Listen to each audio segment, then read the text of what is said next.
There are 5 temples in Tears of the Kingdom, but only one of them could be the best. Now, I have previously made videos on 2 of the temples so far, the Wind and the Water Temple, and I think it's pretty obvious what I think of the Water Temple, so we're just not gonna talk about it. And as for the Wind Temple, I think the setting and the scenery were pretty good, but I think 2 other temples do just a little bit better. Notice how I said 2 temples and not 3, because in my eyes, I don't see the Spirit Temple as really a temple at all. It's pretty much just a glorified side quest to assemble a robot.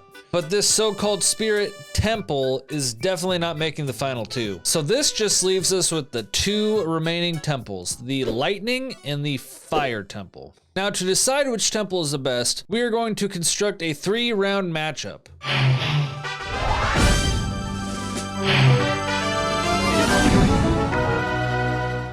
And for our first round, we're going to be putting the 2 main characters from each temple against each other. We have the WWE fighter Yunobo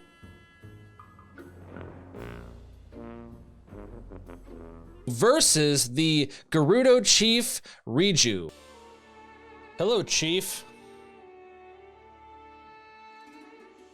Both of them have their pros and cons, so let's just start with Yunobo. Pros, he is literally a WWE wrestler with a very powerful fire rolling attack, which the fire rolling ability is very useful for attacking enemies, and you could use it instead of bombs for breaking boulders. And the cons, he literally gets mind controlled by a Zelda wannabe, and he gets low diffed by a rock wall.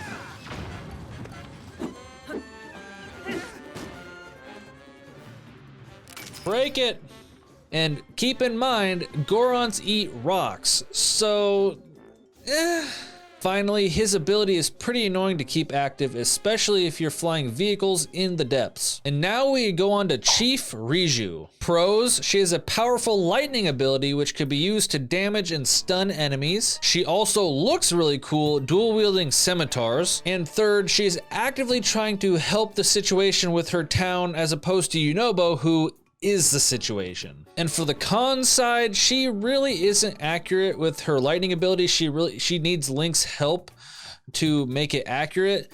And she's kind of bossy. She likes to boss Link around, but in this game, Link kind of likes to be bossed around by women. So if you're Link, you could probably move that over to the pros side. I'm just gonna say it, this is a big fat W for Chief Riju. Now let's look at the buildup of the temples themselves. Starting off on round 2, we're gonna look at the Lightning Temples buildup quests, which is the raid on the Karakara Bazaar and the Gerudo Town. Now I personally love these raids on the town and the bazaar. I don't really know if they've done this in any previous Zelda game, so I think it's pretty new. And I like the concept, and it really kind of set this mission apart from the other missions in this game. Now this raid did a good job of 3 things. 1, it teaches you how to use Riju's ability. 2, it introduces the new mobs in the game, the Gibdos, and the 2 different variants. You have the normal and the flying variant. And 3, you have the loot that the Gibdos drop, and you can get a ton of it in these raids.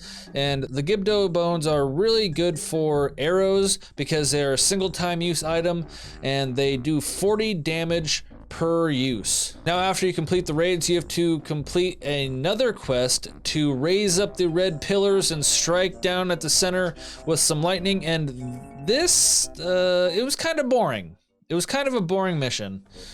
I think the whole sandstorm blocking your vision type thing is a little overdone. Plus, they did something similar in the previous game, Breath of the Wild. I think I would have preferred it in this game if the Queen Gibdo would have cast a sandstorm and caused that disruption, but instead of like on the ground in the normal area, if it was like up in the sky eclipsing the sun in that specific area so that the Gibdos could walk around freely, I think that would have been a much cooler and visual look as opposed to the original sandstorm, which, like I said before, was done in the previous game. Just imagine walking through Gerudo Desert, looking up and seeing just a big sand cloud just covering the sun, casting darkness on the entire area. I think that would have looked way better. Now let's talk about the Fire Temple build-up quest. Scaling Death Mountain on minecarts, busting through enemies and boulders is very exciting,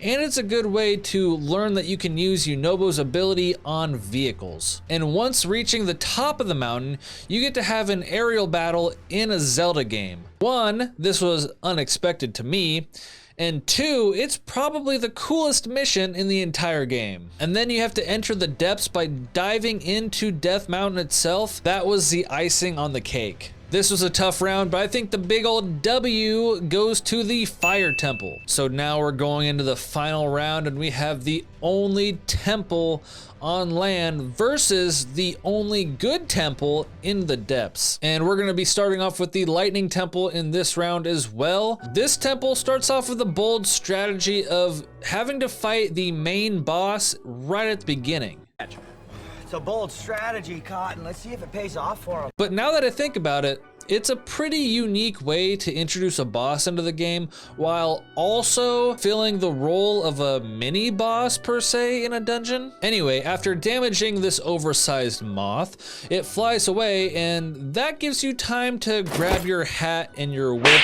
because it's Indiana Jones time, baby. This temple has falling floors, fire traps. It even has the large rolling ball traps. Ah! Now all it needs is a snake pit and you got yourself a movie. And following in the other temple's footsteps, this temple has a 4-terminal system, which I previously discussed in other videos that I do not like and I wish that they would change. But for this dungeon, I am willing to overlook that fact because it has a more room-based dungeon like other 3D Zelda games have had. Each room has its own challenges and puzzles, while also putting an emphasis on the mirror and light puzzles, which other sand temples had in the past. After shocking all the charge nodes, it powers up the elevator, and then you take that elevator up to fight the Queen Gibdo once again. Now the Queen Gibdo fight is probably one of the more annoying boss fights in this game. Now you gotta use the elements to fight it, while also it runs away from you like a creep, uses wind gusts and laser beams to keep you at bay, and also calls a horde of other Gibdos to fight by its side. Now the Lightning Temple really brought some heat, but let's see if the Fire Temple can match. Now there's no doubt in my mind that the Fire Temple is visually the best looking dungeon there is in this game. It's got flowing lava, minecart tracks, and like I said before, it is the only good temple that's in the depths. This temple varies a little bit from the other temples. Instead of 4 terminals, there is 5 terminals. And of course I'm using terminals lightly. It's really more of gongs you have to hit. And to get to these gongs, you have to solve various water and lava puzzles, creating lava rocks to basically use as building blocks to get you where you need to go. Tag this along with some minecarts and rails to get you to different sections of the map, and you got yourself a classic Fire Temple. And I don't know if it was just really good timing or not, but there was one part of this dungeon where I was riding a minecart and a enemy minecart with a construct on it rolled up right beside mine, and it just felt like something out of a movie. Really, the only thing I would have added to this dungeon would be a different variety of enemies. I mean, you had patrolling squads of bokoblins just right outside the front gate, and I don't understand why like you couldn't have a dungeon that was overrun with bokoblins. I mean, I think that would have been a lot cooler than just fighting constructs. And as far as boss fights go, I really like the Marbled Goma boss fight, aka the Lobster. The arena was good, and the fight was fun and not too annoying or difficult all around. It was mostly a good, fun experience overall. And phase 2 of this boss fight is actually very unique because of the arena. The boss climbs up on the ceiling, and you have to use Yunobo's ability to shoot him up the wall to hit the boss, which the other 3 bosses in the depths, I believe, do not have an arena like that. So that really makes this boss fight unique. And then we finished the dungeon with the icing on the cake, a fist bump. All right, the verdict is in, and as I tally up the scores of each round, the winner of the best dungeon in Tears of the Kingdom is the Fire Temple. And there goes the battle! This was a close battle, but I think the level design of the Fire Temple was just a little bit better than the Lightning Temple, and the fist bump at the end just squeaked it to the top. Well, congratulations, Yunobo, for winning the best temple in Tears of the Kingdom. And thank you all for watching. Subscribe if you want to, and I will see you all in the next one.